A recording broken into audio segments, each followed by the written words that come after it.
Should we wish Christians merry Christmas? ये debate हर साल बहुत ज़ोरों शोर से इंटरनेट पे चलती है।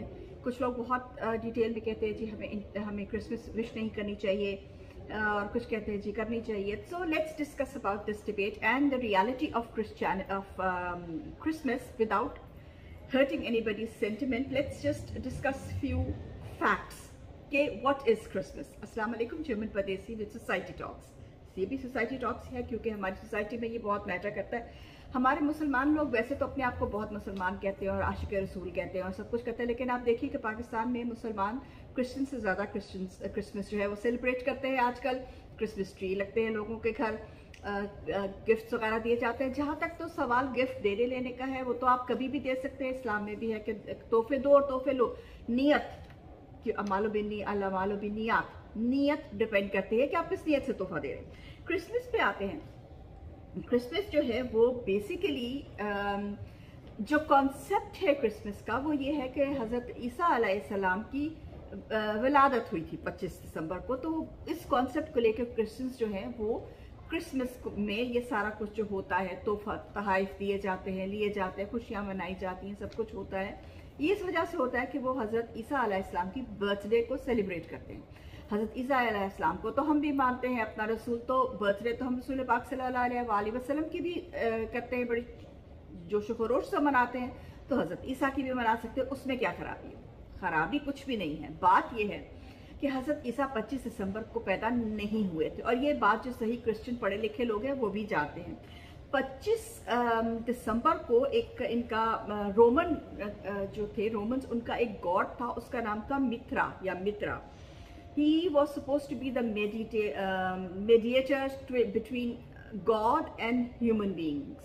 उसने अपने आप को, उसको ये लोग बनाते थे, ये लोग कहते थे कि जी ये हमारा जो है वो है कनेक्शन है between god and between sky and earth, between god and people.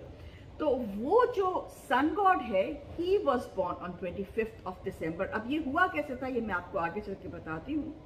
एक और चीज़ है कि रोमन एम्पायर जो एम्पायर थी वो फेस्टिवल बनाया करती थी एक अनकॉन्कर्ड सन गॉड का, जिसको वो रीबर्थ कहते थे। और ये जूलियन कैलेंडर जो रोमन जो थे जिसको फॉलो करते थे, उस कैलेंडर का नाम जूलियन कैलेंडर था। और उस कैलेंडर में 25 दिसंबर को वो एक अनकॉन्कर्ड सन गॉड की बर्थडे मनाते थे। अब ये इकट्ठा कैसे हुआ?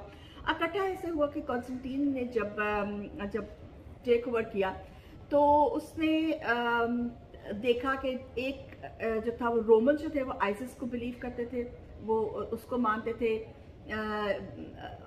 कुछ जगह पे क्रिश्चियनिटी जो है वो सर उठा रही थी और बहुत ज़ोर से सर उठा रही थी।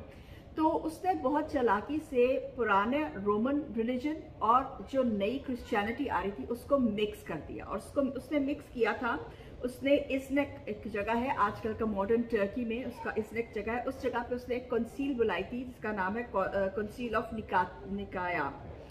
वो अगस्त 325 AD में उसने बुलाई थी कॉन्स्टेंटीन ने। उसमें सब लोगों ने शिरकत की थी, बिशप्स ने, प्रीस्ट ने, जूइश लोगों ने, सब लोगों ने जो हुज हु जो था उसमें वो आया था। और उन्होंने बैठ के सारा कुछ ओल्ड टेस्टामेंट, न्यू टेस्टामेंट, पुराना जो रोमन रिलीजन था, उन सबको निकाल के उन्होंने ये एक नया क्रिश्चियनिटी रिलीजन जो है वो बनाया था, जिसमें पहले, इससे पहले जो था कंसील ऑफ निकाया से पहले जो था हज़रत ईसा अलैहिस्सलाम को प्रॉफिट माना जाता था। उसके बाद उन्होंने उनको हज़रत ईसा अलैहिस्सलाम को एज नौजुबिल्ला गॉड करके उसमें यानी कि उनकी इनकारनेशन ऑफ हज़रत ईसा अलैहिस्सलाम कह लें उसको, या आप उसको कह लें कि वो उन्होंने सन ऑफ नौजुबिल्ला सन ऑफ गॉड करके उनको कर दिया। ट्रिनिटी उन्होंने कहा कि इसमें इंट्रोड्यूस हुई थी, father son and the holy spirit जिसको कहते हैं। ये इससे पहले नहीं थी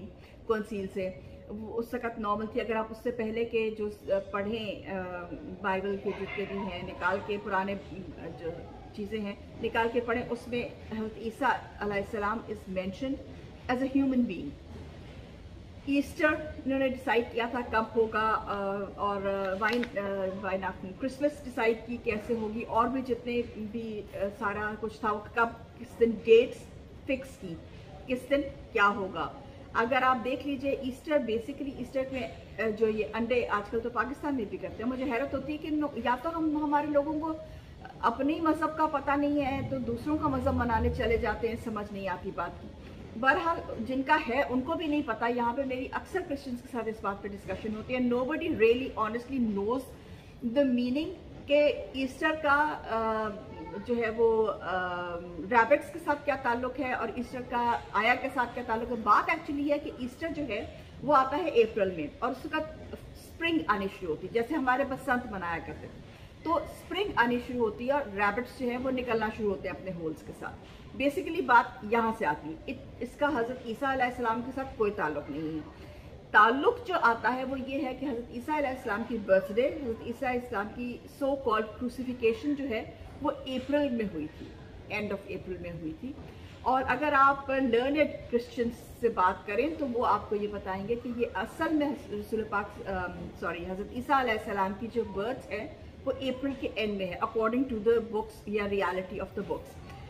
तो मेरी क्रिसमस कह देने से किसी को आप मुसलमान कम नहीं हो जाते, या आपका इस्लाम इतना डेलिकेट नहीं है कि किसी को मेरी क्रिसमस विश कर देने से आपका इस्लाम खत्म हो जाएगा ना। अगर कोई क्रिश्चियन हमें ईद मुबारक कह दे तो वो मुसलमान हो जाता है, तो ऐसी कोई बात नहीं है। उनका मजहब है, वो अगर वो इस चीज़ को करते हैं, एयन करते हैं, एयन को क्या कहते हैं, प्रेफरेंस देते हैं, तो अगर आप किसी को कह देते हैं ठीक है, इसमें कोई बुराई नहीं है, ठीक है, एज लॉन्ग एज आप अपने घर में क्रिसमस का ट्री लगा के और नहीं बैठे हुए और एक दूसरे को प्रेजेंस नहीं दे रहे और मेरी क्रिसमस नहीं कर रहे। किसी को कह देने में बुराई नहीं है। रिस्पेक्ट हर रिलीजन की करनी चाहिए। अब वो सही है या नहीं सही है, that is a completely different debate, लेकिन रिस्पेक्ट हर रिलीजन की अपनी जगह पे होनी चाहिए। टिल देन, जर्मन परदेसी, मेल्टेड सरो।